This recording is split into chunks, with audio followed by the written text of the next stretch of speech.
encore une fois, pour ceux qui viennent de se joindre à nous via Facebook, le direct live de l'Église Communauté Chrétienne à Port-de-Ville de Silo. Bienvenue à vous tous qui nous regardez en ce moment.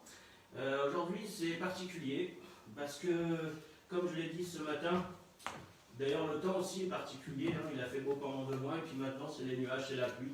C'est la vie, c'est ainsi. Après la pluie, on dit vient le beau temps.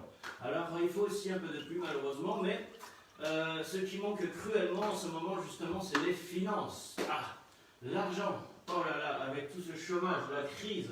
Jamais on a eu une crise pareille depuis plus de 100 ans, même jamais, ça n'a jamais été à ce point-là. Vous vous rendez compte, la moitié de l'humanité entière, donc 3,5 milliards ou même plus, 3-4 milliards d'habitants, qui sont confinés. C'est impressionnant.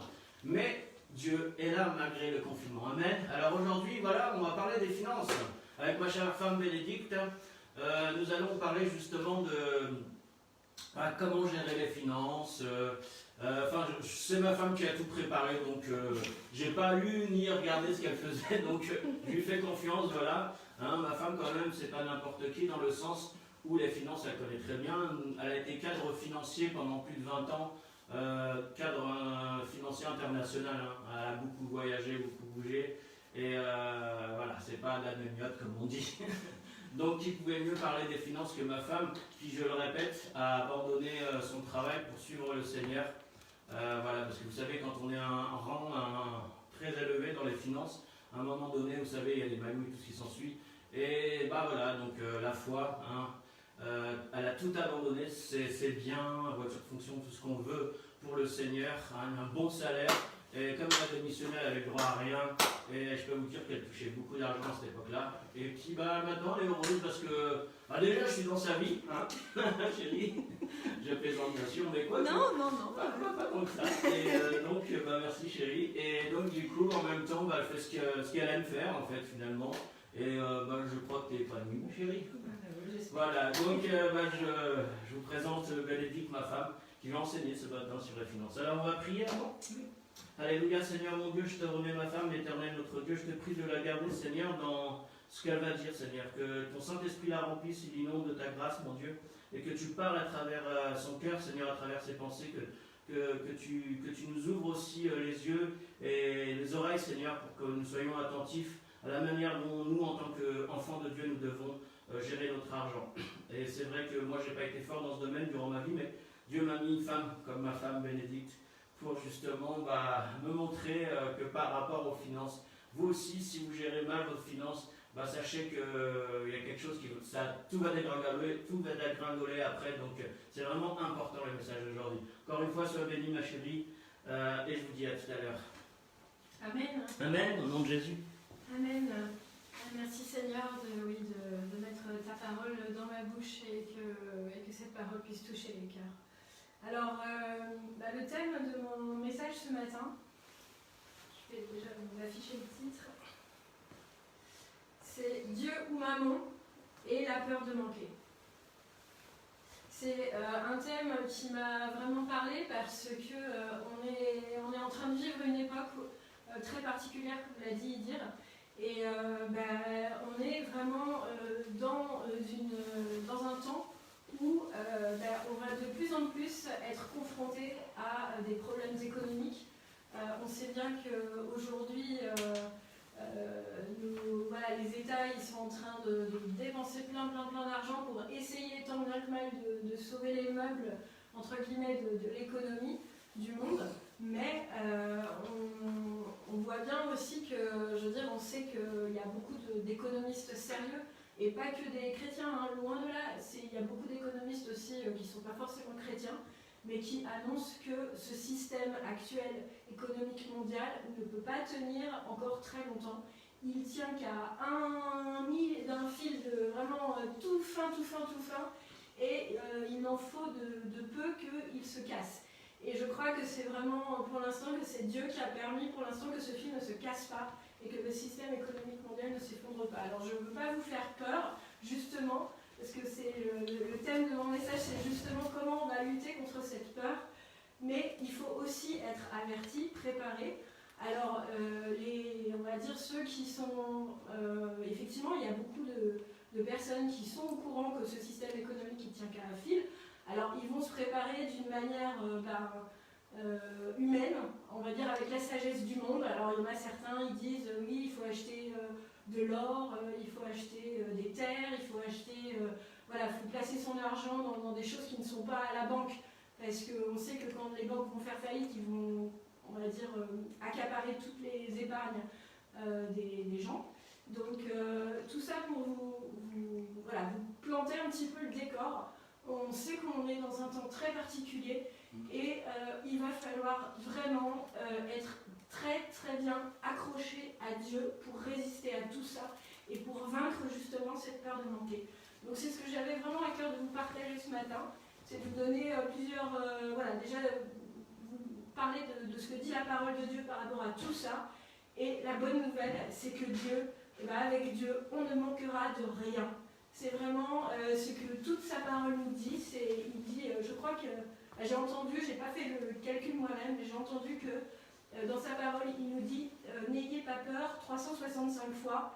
Donc une fois par jour, on peut passer en revue un verset différent qui nous dit n'ayez pas peur. Donc c'est tout ça pour vous dire que Dieu, il le sait très bien que malheureusement, depuis que l'homme a chuté, depuis que l'homme a péché, il est rentré, la peur est entrée dans sa vie. Et la peur, c'est l'arme de l'ennemi. Et là, vous le voyez aujourd'hui, avec cette pandémie, on voit bien qu'il y a une peur qui a submergé complètement le monde entier. On voit bien que ceux qui ne sont pas en Dieu, ceux qui ne croient, qui ne savent pas à quoi s'accrocher, ils sont en train de paniquer. On a entendu parler de suicide parce que des personnes justement avaient peur d'attraper le virus et du coup elles préféraient se suicider. Donc on en arrive à des situations complètement absurdes à cause de cette peur. Et c'est souvent la peur en fait, elle a peut-être 5-10% de vrai et le reste c'est nous qui nous faisons des films. Donc je veux dire, elle a un pouvoir et une emprise sur nous qui est terrible. Et ça dans tous les domaines, on va dire, de notre vie. Et particulièrement dans le domaine financier. Peut-être que certains d'entre vous ont connu justement cette peur panique de manquer. Cette peur de manquer, et on l'a bien vu aussi dans les actualités. Qu'est-ce qui s'est passé dès que l'épidémie a commencé à atteindre la France? On a vu que les gens se sont précipités dans les supermarchés pour faire des courses. Et les rayons de toutes les riz, pâtes, conserves, les papiers toilettes, tout ça, ça a été nettoyé en un rien de temps. Et on voit que c'est toujours le cas aujourd'hui quand on va faire ses courses, bon, un petit peu moins, mais quand même, on voit bien que ces rayons, ils sont souvent aux 3/4 vides. Donc, on voit bien qu'il y a quelque chose il y a quelque chose qui est dans l'air. Et à nous, en tant que chrétiens, en tant qu'enfants de Dieu, de résister à cet esprit de peur, parce que c'est bien sûr aussi spirituel. Il y a un esprit de peur derrière tout ça. Et évidemment, c'est dans les stratégies démoniaques. C'est des stratégies pour vraiment mettre une emprise sur le monde et avec cette stratégie de faire peur à tout le monde, c'est aussi une manière de pouvoir imposer le gouvernement mondial qui est annoncé dans la parole de Dieu, dans l'Apocalypse. On sait que bientôt l'Antichrist va prendre le pouvoir et va gouverner le monde. Mais seuls ceux qui auront refusé la marque de la bête seront sauvés. Donc c'est pour ça que je vous invite à vous poser la question maintenant. Parce que la marque de la bête, ça sera tout simplement pour pouvoir acheter et vendre dans le monde. Donc ça veut dire que ceux qui n'auront pas pris la marque de la bête ne pourront pas acheter, ne pourront pas vendre. Donc comment feront-ils? C'est Dieu qui pourvoira à leurs besoins. Et on va voir comment, dans cette prédication, et comment résister à l'esprit de peur. Amen. Alors on va commencer. Voilà, on va commencer par ce verset qui, pour moi, est vraiment clé. C'est nul ne peut servir de maître, car ou il haïra l'un et aimera l'autre, ou il s'attachera à l'un et méprisera l'autre. Vous ne pouvez servir Dieu et Mammon. Donc, déjà, ce qu'il faut comprendre par ce verset, c'est déjà qui est Mammon. Parce que là, on nous dit, vous ne pouvez servir Dieu et Mammon. Et Mammon, en fait, dans d'autres traductions de la Bible, ça peut être traduit par l'argent. Parce qu'en fait, Mammon, c'était une divinité, c'était un faux dieu, mais c'est aussi une puissance spirituelle démoniaque qui est derrière tout ça, qui donc est liée à tout ce qui concerne l'argent, les finances, et qui pousse les hommes à mettre leur sécurité dans l'argent, dans les finances, dans leurs biens, au lieu de la mettre en Dieu. Et cette puissance, elle agit, on va dire, on est tous concernés. C'est la seule puissance démoniaque qui est nommément citée, on va dire, par son nom, par Jésus.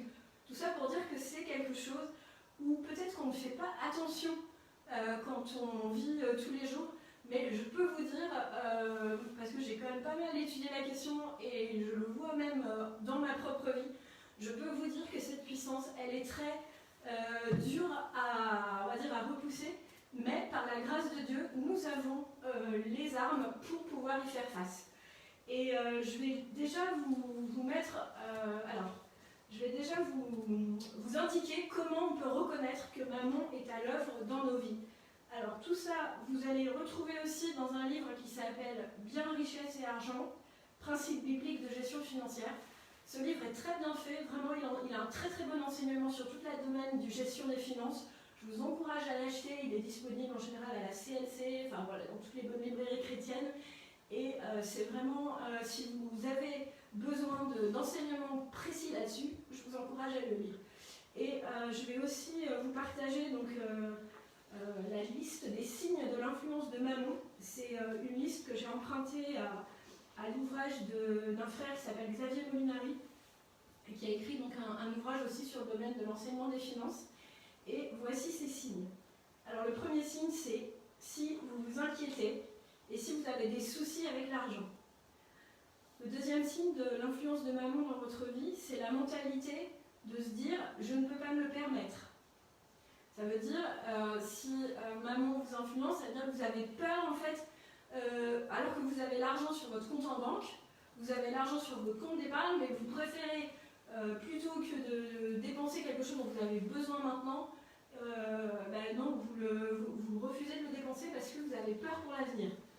Et ça, c'est une influence de Mammon. Si vous êtes quelqu'un qui achète de manière impulsive ou incontrôlée, c'est-à-dire vous vous sentez pas bien, vous allez dans un centre commercial et tout d'un coup vous vous retrouvez avec, je sais pas moi, vous avez dépensé 200 € dans un magasin.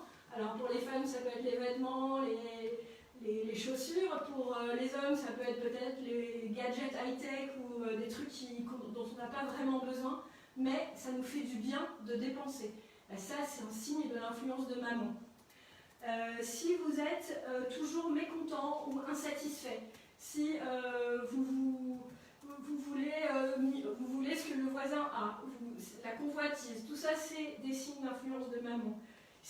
Alors, un signe qui est un peu plus évident à reconnaître, c'est l'avarice.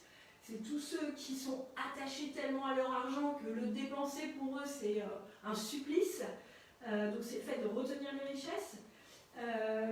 L'autre signe aussi, c'est l'avidité. L'avidité, c'est-à-dire vouloir toujours plus que ce qu'on a aujourd'hui. Et puis aussi la convoitise, comme je disais, vouloir ce que je n'ai pas, ce que l'autre possède et que moi je ne possède pas. Le septième signe, c'est ne pas savoir gérer ses dettes. C'est-à-dire que vous vous endettez, mais vous ne savez pas comment... vous ne remboursez pas. Et le huitième signe, c'est le matérialisme. C'est-à-dire qu'il y a certaines personnes qui vont penser que les choses qu'ils ont comptent plus que la vie des personnes. Et ça, c'est vraiment quelque chose aussi qui, on va dire, fait ressortir l'influence de Mammon. Donc, on est tous et toutes sous cette influence. Il ne faut pas se le cacher. Moi, j'étais très orgueilleuse quand j'étais... mais bon, on apprend ses erreurs après coup. J'étais très orgueilleuse à l'époque où je travaillais, où j'avais un très bon salaire, etc. Moi, je disais non, mais maman, c'est bon. Moi, je gagne bien ma vie, mais je suis pas... je dépense pas plus que ce que j'ai. Je sais bien gérer mon argent. J'ai pas de problème pour donner ma dîme, mes offrandes. Je suis généreuse, etc. Et j'avais vraiment pas conscience du tout que j'étais sous l'influence de Mammon. Et en fait, c'est quand le Seigneur m'a vraiment touchée. Je vous invite à regarder l'émission La cabane du cœur où je raconte mon témoignage pour que vous en sachiez un petit peu plus sur comment j'ai été amenée à démissionner. Je vais leur envoyer tout à l'heure. Et du coup, j'étais donc dans cet état d'esprit de dire voilà, bon, ça va, tout va bien, etc.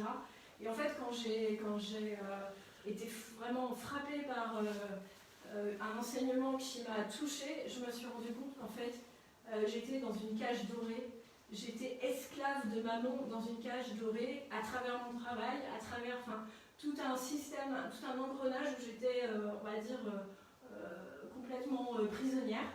Et quand j'ai vraiment reçu la conviction du Seigneur qu'il fallait que je parte, et j'ai effectivement sur le coup, je ne me suis pas posé la question de savoir qu'est-ce que j'allais perdre par rapport à l'argent que je gagnais avant, etc. Parce que j'ai démissionné, donc j'allais pas avoir au chômage, etc. Mais à ce moment-là, c'était une telle question pour moi de vie ou de mort que de démissionner, parce que je sentais que si je restais dans mon travail, je serais morte spirituellement. C'était vraiment une question de mon âme, et mon âme, elle est éternelle. Alors que mon corps, il est juste, voilà, il sera mortel, et il ne va pas durer éternellement. Mais mon âme, je savais que c'était ce qui avait le plus précieux en moi, et j'ai vraiment senti que le Seigneur m'encourageait à lui faire confiance. Et en fait, j'ai vraiment réagi comme une enfant, je pense. C'est que j'ai dit oui Seigneur, je te fais confiance et j'accepte de faire ce pas dans l'inconnu parce que vraiment je ne savais pas du tout où j'allais. Quand j'ai démissionné, je savais juste que je ne voulais plus cette vie que j'avais. Donc j'ai fait ce pas. Et évidemment, j'ai démissionné, donc je n'avais plus aucun revenu, je n'avais pas de chômage, donc je vivais sur mes économies. Et ce que je me suis rendu compte, figurez-vous, c'est que en fait, c'était quand il me restait encore de l'argent sur mon compte d'épargne que j'avais le plus peur de manquer. J'ai connu cette peur de manquer, en fait, c'était tout bête, mais j'allais faire mes courses et tout d'un coup, je sentais comme un blocage, une paralysie, parce que la peur, ça paralyse, c'est un des effets de la peur. Je ne savais plus faire mes courses, je n'osais plus choisir des produits, on va dire, sains. Je me disais, c'est trop cher, je vais manquer. Donc je prenais des produits moins chers, mais d'un autre côté je me disais oui mais si je prends moins cher je vais endommager ma santé. Alors du coup je ne savais plus quoi choisir, elle était coincée au supermarché. Ça peut paraître drôle comme ça, mais je vous assure que sur le moment j'ai vraiment senti cette peur de manquer au fond de mon cœur et c'est là que j'ai compris que maman il avait encore une influence sur ma vie. Alors je me suis penchée sur la parole pour voir comment je pouvais résister par rapport à tout ça. Et Jésus, en fait, il a vraiment beaucoup enseigné. Et j'aimerais tout vous partager, mais malheureusement, on n'en a pas le temps ce matin. Mais je vais quand même vous partager quelques versets qui sont pour moi vraiment importants pour lutter contre cette peur de manquer. Et c'est donc la suite du verset que je vous ai donné tout à l'heure sur « Vous ne pouvez pas servir Dieu ou Mammon ».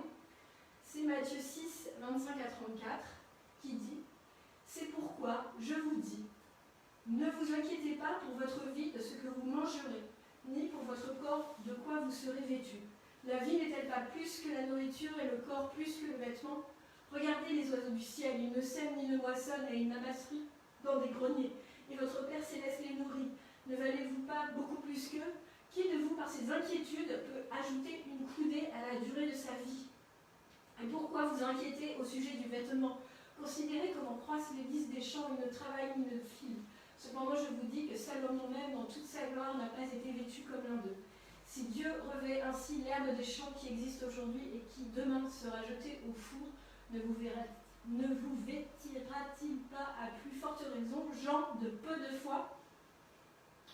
Ne vous inquiétez donc point, et ne dites pas que mangerons-nous, que boirons-nous, de quoi serons-nous vêtus? Car toutes ces choses, ce sont les païens qui les recherchent. Votre Père Céleste sait que vous en avez besoin.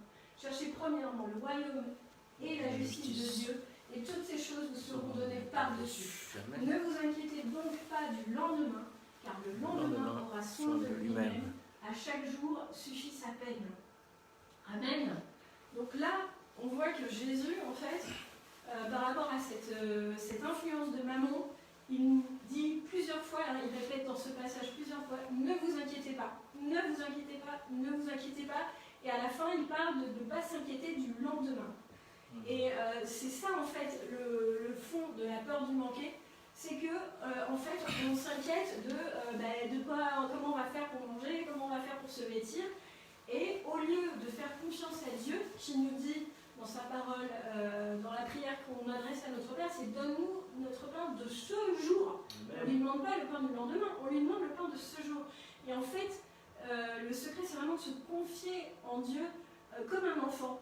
Un enfant, il ne se pose pas la question s'il sera nourri le lendemain ou pas. En principe, il fait confiance à ses parents. Et il sait que les parents vont faire le maximum pour mettre quelque chose dans son assiette. Donc il y a des parents, ils se sacrifient ils ne mangent pas eux pour pouvoir que leurs enfants mangent. Donc notre Père céleste, il est tout puissant, il a tout entre ses mains et surtout il n'a aucun problème de pénurie ou de famine dans son royaume. Pour lui, il suffit de parler et la chose, elle existe. C'est une parole des psaumes. Il dit et la chose existe. Donc, quand Jésus a multiplié les pains et les poissons pour nourrir la foule, c'était ça. Il a vraiment, c'est Dieu qui s'est manifesté au travers de ce miracle. Et tout ça pour montrer que si vraiment nous faisons une confiance totale dans notre Seigneur, il prendra soin de nous. Il va s'occuper de nous. Et nous devons apprendre à renoncer à cette inquiétude de manquer, à cette inquiétude de se dire mais comment on va faire demain. Et nous devons en fait renoncer tout simplement à l'incrédulité que nous avons dans le cœur. Alors, bien sûr, je veux juste souligner que Jésus fait aussi, nous met en garde en fait contre le fait d'amasser des richesses, parce que ça c'est une tentation du monde. On se dit, si j'ai plein d'argent sur mon compte d'épargne, je peux dormir tranquille, tout ira bien, je serai moins sujet à cette peur de manquer. Oui, mais voilà ce que dit la parole. Alors, il n'y a rien de mal, on va dire, à avoir des richesses selon ce que dit la Bible, mais attention à ce qu'on en fait. Donc là, je vais vous faire lire Luc 12, 15-21, c'est la parabole du riche insensé. Voilà. Puis il leur dit, donc c'est Jésus qui parle, « Gardez-vous avec soin de toute avarice, car la vie d'un homme ne dépend pas de ses biens, fut-il dans l'abondance. » Donc on voit bien que la vie d'un homme n'est absolument pas liée à son amoncellement de richesse. Et il leur dit cette parabole. « Les terres d'un homme riche avaient beaucoup rapporté, et il raisonnait en lui-même, disant, « Que ferai-je ? Car je n'ai pas de place pour serrer ma récolte. Voici, dit-il, ce que je ferai. J'abattrai mes greniers, j'en bâtirai de plus grands. J'y amasserai toute ma récolte et tous mes biens. Et je dirai à mon âme, tu as beaucoup de biens en réserve pour plusieurs années. Repose-toi, mange, bois et réjouis-toi. Mais Dieu lui dit, insensé, cette nuit même ton âme te sera redemandée. Et ce que tu as préparé, pour qui sera-t-il ? Il en est ainsi de celui qui amasse des trésors pour lui-même et qui n'est pas riche pour Dieu. » Et là, c'est une clé très importante. C'est que on voit, enfin, je veux dire, certains d'entre nous, je suis sûre, l'ont vu. Certains d'entre nous l'ont vu quand tout le monde s'est rué dans les supermarchés. C'est vraiment très concret. Les gens, ils se sont rués dans les supermarchés, ils ont acheté des caddies entiers de pâtes, de farine, de riz, etc. Mais pourquoi ? Enfin, je veux dire, qu'est-ce qu'ils vont en faire derrière ? Alors certes, ils peuvent se dire, bon, nous, au moins, on est tranquille avec notre petite famille, on est tranquille pour, je sais pas moi, 3 mois, 6 mois, mais de toute façon, ça a une limite. Au bout d'un moment, vous n'allez pas vivre avec un amoncellement de pâtes dans votre appartement. Enfin, il y en a, voilà. Et ce que je veux dire, c'est que là, Jésus, il nous met en garde, il nous dit, et je vous challenge là-dessus, mes frères et sœurs, parce que je suis sûre, nous on l'a fait aussi, qu'on a tous acheté un peu plus ces derniers temps pour pouvoir stocker de la nourriture au cas où. Mais après, c'est qu'est-ce qu'on va faire de cette nourriture ? Est-ce qu'on a quand même, est-ce qu'on a l'intention de la garder que pour nous, ou est-ce qu'on l'a stockée pour pouvoir la partager avec ceux qui sont autour de nous, qui vont se retrouver dans le besoin ? Parce qu'il y a des gens qui vont se retrouver au chômage, il y a des gens qui vont se retrouver sans rien du tout. Les gens, par exemple, qui travaillent au noir, eux, pour le coup, ils n'ont pas droit au chômage, ils vont se retrouver dans des situations terribles. Et nous, est-ce qu'on est prêt à partager ce qu'on a stocké ? Est-ce qu'on est prêt à le faire ? Et ça, c'est vraiment une question de cœur. Et si on n'est pas prêt à le faire, ça veut dire que vous êtes sous l'influence de maman et que vous avez un problème et que vous devez vous repentir parce que vous ne pourrez pas servir Dieu si vous êtes dans cet état d'esprit. Donc je vous invite vraiment à sonder vos cœurs là-dessus. Et est-ce que vous êtes prêts à donner quand Dieu vous demandera, le Saint-Esprit vous demandera peut-être, tiens, on va aider cette famille, ou va aider cette famille avec ce que tu as dans ton placard. Et ben, est-ce que vous serez prêts à le faire? Voilà, moi je me pose aussi la question et j'espère que oui. Oui, amen. Amen. Amen, Et oui. ce que je veux dire, c'est que le moment venu, quand il y aura vraiment la pénurie, eh ben, il faudra être prêt à le faire. Voilà. Donc, il y a une deuxième chose aussi que Dieu déteste par rapport aux riches. C'est dans Jacques, au chapitre 5, versets 1 à 6. C'est à vous maintenant, riches, pleurez et gémissez à cause des malheurs qui viendront sur vous. Vos richesses sont pourries et vos vêtements sont rongés par les teignes.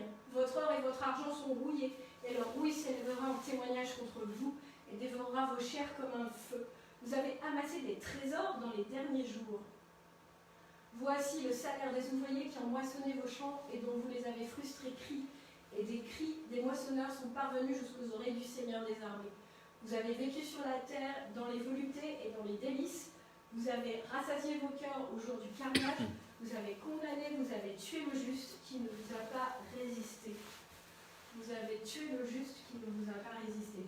Et ce que Dieu déteste en fait dans ceux qui amassent des richesses, c'est quand ils le font de manière injuste, quand ils le font au détriment de travailleurs qui travaillent avec eux et qui les payent une misère au lieu de les payer à une juste valeur. Et là, aujourd'hui, on sait très bien qu'il y en a beaucoup qui vont avoir beaucoup de comptes à rendre à Dieu. Et l'avertissement, il est très clair. Donc c'est pareil, si vous êtes je veux dire, dans une position, vous êtes chef d'entreprise, ou vous êtes dans une position où vous êtes même chef d'équipe, dans une position où vous avez des responsabilités envers d'autres personnes, je vous invite vraiment à sonder vos cœurs et à voir si, oui ou non, vous êtes juste dans votre pratique de tous les jours du travail, parce que on voit bien que vos richesses, elles sont pourries pour le Seigneur, si c'est le cas. Si vous avez fait des pratiques injustes, repentez-vous et demandez pardon au Seigneur, parce que c'est quelque chose qui est vraiment un signe très fort de l'influence de Mammon. Alors, justement, on a parlé là de plusieurs fois de trésors dans ces versets. Et Jésus, justement, il nous en donne un autre verset qui peut paraître des fois un petit peu bizarre. C'est « Ne vous amassez pas des trésors sur la terre ». Alors, il nous dit, pourtant la parole nous dit qu'on peut être riche, mais il nous dit quand même « Ne vous amassez pas des trésors sur la terre, où la teigne et la rouille détruisent et où les voleurs percent et dérobent. Mais amassez-vous des trésors dans le ciel, où la teigne et la rouille ne détruisent point, et où les voleurs ne percent ni ne dérobent. Car là où est ton trésor, là aussi sera ton cœur. » Alors, est-ce que vous voulez que votre cœur il soit sur la terre dans des trésors qui vont pourrir, ou est-ce que vous voulez que votre cœur il soit attaché au ciel et il soit avec des trésors qui ne vont pas rouiller ou qui ne vont pas se détériorer? Alors, je vous pose la question parce que ce qu'il faut comprendre, c'est que la peur de manquer, c'est tout simplement une question de cœur, encore une fois. Comme je l'avais prêché la dernière fois, c'est quand nos cœurs s'endurcissent qu'on risque vraiment de perdre le chemin vers le Seigneur. Et bien là, la peur de manquer, qu'est-ce que c'est en fait? C'est tout simplement de l'incrédulité. C'est tout simplement que vous ne faites pas suffisamment confiance à Dieu et vous ne croyez pas ses paroles, ses promesses. Je vous ai lu tout à l'heure les promesses de ne pas vous inquiéter, que Dieu pourvoira à tous vos besoins. Si vous mettez la justice et si vous mettez son royaume et sa justice en premier dans vos vies, c'est ça en fait. Le royaume et la justice, c'est par exemple de donner à ceux qui ont faim. C'est par exemple de payer d'une juste manière ceux que nous employons. C'est tout simplement d'aider la veuve, d'aider l'orphelin. C'est ça la justice pour Dieu. Et si vous n'êtes pas dans cette recherche-là, effectivement, les promesses ne vont pas pouvoir s'appliquer pour vous. C'est pour ça qu'on a besoin vraiment de renouveler notre intelligence et de méditer sur tous ces versets. Mais je peux vous garantir que tous ceux qui le font, tous ceux qui cherchent la justice de Dieu, Dieu s'occupe d'eux. Moi, je l'ai vu aussi pendant que j'étais dans ma période sans travail. Il y a un moment donné où je devais faire face à des paiements où j'avais pas l'argent pour le faire. Et je criais au Seigneur, je dis Seigneur, comment je vais faire, comment je vais faire. Et à chaque fois, il a été fidèle, mais juste, enfin, c'était vraiment, voilà, à la dernière minute, il me donnait juste ce dont j'avais besoin pour pouvoir honorer les paiements que je devais faire. Et je l'ai vu, et pourtant j'avais cette peur de manquer, mais en même temps, je voyais la fidélité de Dieu. Et ça m'a appris à faire confiance à Dieu de plus en plus. Alors je ne vous dis pas qu'aujourd'hui je ne suis pas... je veux dire, l'influence de maman, il faut la combattre sans relâche. Ce n'est pas une fois pour toutes qu'on se débarrasse de cette influence dans nos vies. C'est chaque jour en fait, il faut se remettre en question. Est-ce que j'ai fait ça pour la bonne motivation par rapport à nos finances? Est-ce que j'ai acheté ça pour la bonne motivation ou au contraire? Est-ce que je n'ai pas donné à quelqu'un pour la bonne motivation? Est-ce que c'était parce que j'avais peur de manquer que je ne lui ai pas donné? Ou est-ce que c'était parce que le Seigneur ne m'avait pas dit de lui donner? Donc encore une fois, il faut vraiment être attentif à tout ça. Et Jésus, en fait, il nous a donné une clé aussi pour comprendre ce que c'est là, les fameux amassez-vous des trésors dans les cieux. Mais qu'est-ce que ça veut dire, Jésus? De quoi tu parles? Et ben, je vais vous, peut-être que ça sera une petite révélation pour vous. Je vais vous montrer en fait un autre verset où il parle de ça. Et ça va peut-être vous donner une clé là-dessus. Jésus, non, alors là, on est dans l'histoire du jeune homme riche. Quand le jeune homme qui a plein d'argent vient voir Jésus et lui demande « Mais comment je peux faire pour avoir la vie éternelle ?» Et Jésus, voilà, donc il discute un petit peu. Et puis, au verset 22, Jésus lui dit, Jésus, ayant entendu cela, lui dit, « Il te manque encore une chose. Vends tout ce que tu as. Distribue-le aux pauvres et tu auras un trésor dans les cieux. Puis viens et suis-moi. » Donc vous voyez là, il dit, et tu auras un trésor dans les cieux, et en faisant quoi? En vendant tout ce que tu as et en distribuant aux pauvres. Alors évidemment, Jésus ne demande pas à tous les chrétiens, à tous ceux qui deviennent enfants de Dieu, de tout vendre ce qu'ils ont et de tout donner aux pauvres. Ça peut arriver, moi j'ai entendu des témoignages de personnes à qui c'est arrivé, et ils l'ont fait, et ils ont vu vraiment la main de Dieu qui se manifestait dans leur vie. J'ai un témoignage notamment qui est très fort, c'est un monsieur, il a vraiment reçu de tout donner, tout ce qu'il avait, tous ses comptes d'épargne, etc., de tout remettre à une famille qui était dans le besoin. Et il a prié avec sa femme et ses enfants, et ils ont tous dit ok, on le fait. Et ils ne se sont pas posé de questions, ils l'ont fait. Et sauf que justement, le lendemain matin, donc ils l'ont fait le soir, le lendemain matin, ils se disent mais mince, on n'a même pas gardé d'argent pour s'acheter à manger pour le petit déjeuner, comment on va faire? Et bien là, tout d'un coup, il y a quelqu'un qui sonne à leur porte et qui leur dit bah voilà, j'avais acheté trop de pain, est-ce que vous en voulez? Et puis 2 minutes après, il y a quelqu'un d'autre qui sonne et qui dit bah tiens, j'avais trop de lait, je vous donne le lait. Donc tout ça pour vous dire que quand vous obéissez à Dieu, Dieu il s'occupe de vous, mais d'une manière vraiment surnaturelle des fois. Donc c'est pour ça que je veux dire, ceux qui croient la parole de Dieu, eh ben, ils sont récompensés, je vous l'assure. Donc voilà, donc je voulais maintenant vous donner quelques clés. Je voulais vous donner quelques clés donc, pour justement lutter contre cette peur de manquer. Alors, je pense que la première des choses à faire, c'est vraiment déjà de reconnaître qu'on a cette peur de manquer. C'est de demander au Seigneur pardon. Pardon parce qu'on a été incrédule par rapport à ses promesses, à sa parole. Pardon parce qu'on s'est confié dans l'argent, on s'est confié dans maman, au lieu de se confier en lui seul. Et c'est justement ce que nous dit le verset, hein, nul ne peut servir 2 maîtres à la fois. Et c'est même pas une question de choix, là c'est une question d'impossibilité. Jésus il dit bien, c'est pas possible de servir Dieu et en même temps de servir maman, d'être, si je reformule, de dire que je suis disciple de Jésus-Christ et en même temps d'être sous l'influence de maman et à chaque fois de me laisser piéger par maman. Donc soyez vigilants par rapport à ça et laissez Dieu sonder votre cœur.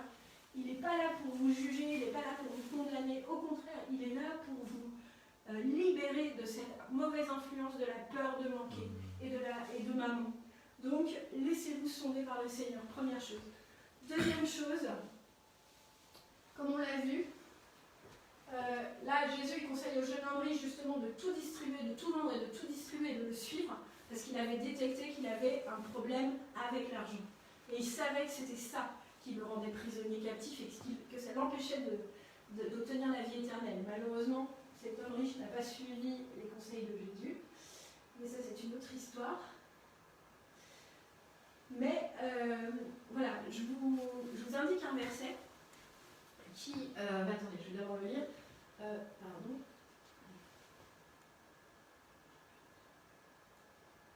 Voilà. Je vous ai montré de toute manière que c'est en travaillant qu'il faut soutenir les faibles et se rappeler les paroles du Seigneur qui a dit lui-même « Il y a plus de bonheur à donner qu'à recevoir ». Donc ça, c'est un des antidotes contre la peur de manquer. Et ben, c'est de donner. Alors, de donner, il y a plusieurs choses qu'on peut donner, bien sûr.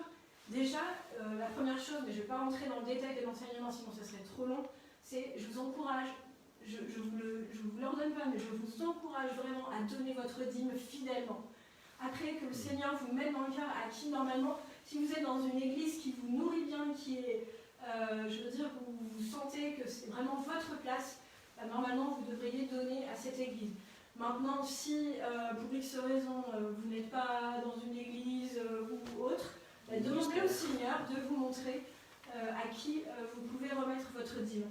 Mais cette dîme, la parole nous dit qu'elle appartient au Seigneur. Que c'est sa part réservée normalement dans ce qu'il nous donne. N'oubliez pas, hein, tous nos revenus, ils ne sont pas à nous. Hein, c'est le Seigneur qui pourvoit à tout. C'est le Seigneur qui pourvoit pour votre travail, qui vous donne un salaire au final au travers de votre employeur. Ce n'est pas votre employeur qui est tout puissant. Hein, l'employeur, il a juste été utilisé par le Seigneur pour vous donner votre travail et votre salaire. Donc tout ça, c'est juste de reconnaître que tout, en donnant sa dîme, on reconnaît tout simplement que Dieu est Dieu, qu'il nous donne tout ce qu'on a dans notre vie, et on lui redonne 10%. Et qu'est-ce que c'est 10%? C'est franchement pas grand-chose. Et tous ceux qui ont cru dans cette parole et pour qui ça peut paraître énorme, mais qui le font quand même, ils voient des miracles financiers se produire dans leur vie. Je vous l'assure. Moi, j'ai donné cet enseignement il y a longtemps dans un groupe de maison avec qui j'ai partagé ça. Et peu de temps après, il y a une des personnes de ce groupe qui m'a dit « Écoute, j'ai commencé à vraiment donner ma dîme et je ne comprenais pas, à la fin du mois, j'avais toujours assez sur mon compte. Et je ne sais pas comment je faisais, parce que je ne dépensais pas moins ou pas plus, mais malgré le fait que je donnais 10%, donc ça enlevait 10% de son budget, et ben elle avait toujours assez pour finir son mois. Donc voilà, je vous encourage dans ce principe, parce que c'est une façon de mettre en pratique votre confiance en Dieu, c'est de donner votre dîme. Et aussi peut-être de donner des offrandes à des personnes qui sont dans le besoin, quand Dieu vous le dit, quand vous l'avez vraiment sur le cœur et que c'est le Saint-Esprit qui vous le dit. Ensuite, le deuxième principe contre la peur de manquer, c'est d'être un bon gestionnaire. Alors, on ne va pas rentrer dans tout le détail de ce que ça représente, mais je dirais en quelques mots, je vous encourage à méditer sur la parabole des talents, à méditer sur plusieurs versets que je vous ai mis là dans la prédication. Vous pouvez les revoir en revisionnant la vidéo, on va les passer un petit peu vite. Alors, il y a déjà aussi que chacun donne comme il a résolu dans son cœur, sans tristesse ni contrainte, car Dieu aime celui qui donne avec joie. Parce que si vous donnez parce que s'il faut donner, mais que vous n'êtes pas convaincu de le faire, que c'est, on va dire, quelqu'un extérieur qui vous pousse à le faire et vous le faites par contrainte, et ben ça ne plaira pas à Dieu et ça ne sert à rien de donner dans ces cas-là. Il vaut mieux ne rien donner du tout. Luc 12, 42 vous dit, et le Seigneur dit, quel est donc l'économe fidèle et prudent que le maître établira sur ses gens pour leur donner la nourriture au temps convenable. Donc Dieu, en fait, il cherche des bons gestionnaires, des bons intendants. Et les intendants, qu'est-ce qu'ils faisaient? En fait, leur travail, c'était de s'occuper de gérer les affaires de leur maître. Parce que les économes, à l'époque, c'était des esclaves qui étaient vraiment mis en gestionnaire des affaires de leur maître. Donc des terres, de tout ce qu'ils avaient à faire. Donc, soyez des bons intendants. Et pour être des bons intendants, un conseil pratique, c'est de faire votre budget. C'est-à-dire de prévoir un petit peu tout ce que vous avez à dépenser. C'est de faire le point. Il y a beaucoup de gens qui ne savent même pas ce qu'ils dépensent par mois pour manger, ou pour sortir, ou pour se vêtir. Donc, soyez des... Bah oui, mais il faut le faire. Je vois mon mari qui me fait des coucous, mais il faut le faire. Donc, soyez des bons gestionnaires en faisant un budget déjà, en vous posant la question, mais combien je dépense par mois? Alors, pour pouvoir faire ça, si vous ne l'avez jamais fait avant, soit vous regardez votre compte bancaire et vous classez un petit peu toutes les dépenses par thème, je ne sais pas moi, nourriture, loyer, charge de la maison, vos offrandes, vos dîmes, si vous le faites, etc. Vos emprunts, voilà, tout ce que vous avez à dépenser. Et regardez combien ça fait. Peut-être que vous aurez des surprises et que vous vous rendrez compte qu'il y a des choses que vous devriez arrêter de dépenser. Et ça remettra de l'ordre dans votre budget. Donc, ce qu'il faut comprendre, c'est que l'argent, les finances, Dieu utilise souvent cela comme un test pour notre cœur. Comme je disais tout à l'heure, si nous nous laissons influencer par Mammon, nous dévions notre conscience de Dieu vers l'argent et nous ne faisons plus confiance à Dieu. Et c'est un test à chaque fois que Dieu va toujours nous tester, nous retester par rapport à ça, parce qu'il sait que c'est tellement important. Donc, ne prenez pas ça comme comme quelque chose d'insurmontable, où vous dites mais c'est jamais fini. Non, c'est juste pour vous tenir, entre guillemets, dans l'entraînement nécessaire pour résister à la peur de manquer. Donc soyez attentifs à ça. Sondez vos motivations, comme je le disais tout à l'heure, par rapport à si vous mettez de l'argent de côté. Un bon moyen d'éviter justement de cette peur de manquer et d'amasser trop d'argent pour le fait d'amasser, c'est toujours de dire je vais épargner pour un but précis, par exemple pour acheter une maison, pour acheter une voiture, pour tel objet, pour les vacances. Voilà. Si vous répartissez votre épargne comme ça, vous allez être moins sujet à cette peur de manquer. Et surtout, si vous vous mettez vraiment dans cette position de faire confiance à Dieu, croyez-moi, vous croyez plutôt ce que dit la parole de Dieu, parce que moi je ne suis qu'une femme, je n'ai pas, j'ai pas la prétention d'être Dieu, mais Dieu il le dit clairement dans sa parole, ne vous inquiétez de rien, n'ayez pas peur, n'ayez pas peur. Voilà, donc... Ok. Bon.